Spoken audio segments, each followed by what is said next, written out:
Video, pakita ko sa inyo kung ano ang best Buddha combo sa Black Sprout.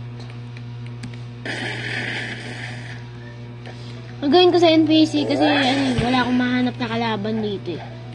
Tulad dito, ang Cockwaw. Ito dapat ang stats. Hati ng melee defense, tama lang yan. Tapos itong Black Sprout at espada dapat magkahati. Nakalimutan ko lang ilagay. Dito.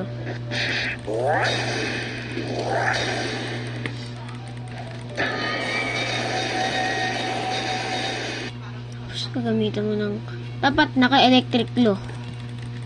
Ito ang best Buddha combo.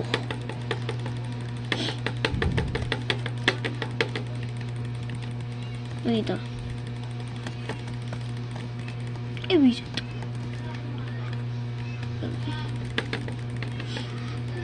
Pero ang pinakamagandang best Buddha combo kung ilalagay mo sa stats mo ay sword.